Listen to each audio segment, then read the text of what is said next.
భారతదేశం మీదన అమెరికా చాలా వ్యూహాత్మకంగా అడుగులు వేస్తోంది. అర్జెంటుగా కాశ్మీరు అట్లాగే బంగ్లాదేశు అంటే ఈశాన్య రాష్ట్రాలు బంగ్లాదేశ్ కలిపి ఒక ముక్కగా కలిపి అంటే బంగ్లాదేశ్లోని కొంత ప్రాంతం ఈశాన్యంలోని కొంత ప్రాంతం కలిపేసేసి ఒక దేశంగా తయారు చేయాలనుకుంటోంది. కాశ్మీర్ని మళ్ళీ రచ్చ చేయాలనుకుంటోంది. ఎందుకు అంటే భారత్ స్టెబిలైజ్డ్గా ఉండకూడదు, ఎప్పుడు డీస్టెబిలైజ్ చేయాలి, గందరగోళం సృష్టించాలి, అస్థిరంగా ఉండాలి.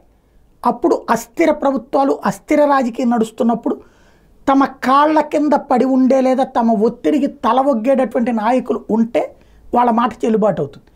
గత 10 ఏళ్ల నుండి వాళ్ళకి సమస్య అయింది. వాళ్ళందరూ చేసిన ఎఫర్ట్లో మొన్న కొంతమేర సక్సెస్ అయింది. అయితే సంపూర్ణ మెజార్టీ కూటమి వస్తుందని వాళ్ళు భావించాల. కూటమి కూడా దిగిపోతుంది అనుకున్నారు. తీరా చూస్తే ఆ కూటమి అధికారంలోకి పూర్తి మెజార్టీతో వచ్చింది.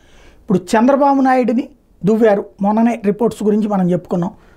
అయితే ఆయన రాష్ట్ర పరిస్థితుల రీత్యా చూస్తే భవిష్యత్తులో కాంగ్రెస్ పార్టీతో పొత్తు పెట్టుకుని ఆయన కొరిగేదేం లేదు కాబట్టి ఆయన భారతీయ జనతా పార్టీతోనే ఉండే బెటరు. ఇంకోటి దేశద్రోహ యాక్టివిటీలోకి ఏలు పెడితే కనుక అమిత్ షా నరేంద్ర మోడీతో ప్రాబ్లం ఉంటుంది కాబట్టి సైలెంట్ అయిపోయారు. ఆయన ఎక్కడ కన్ఫ్రంటేషన్కి రాలా.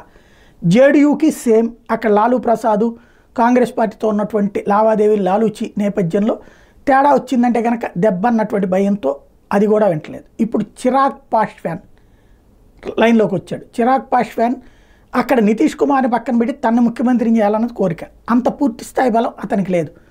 కాబట్టి ఇప్పుడు చిరాగ్ పాస్వాన్ని అమెరికా రాయబార కార్యాలయం కలిసింది.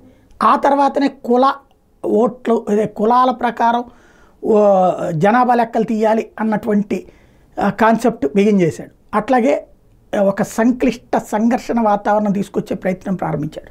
ఒక పక్కన అమెరికన్ రాయబారి గార్జెటీ, రెండో పక్కన అమెరికాకు సంబంధించినటువంటి విదేశాంగ శాఖ అధికారులు కలిసి చేస్తున్నటువంటి కుట్ర, బహిరంగంగా రైతులతో రైతుల పేరుతో ఉద్యమం చేసిన వాళ్ళతో పేరుతో కలవటం, అట్లాగే ఈ ఖలిస్తానీలతో కలవటం.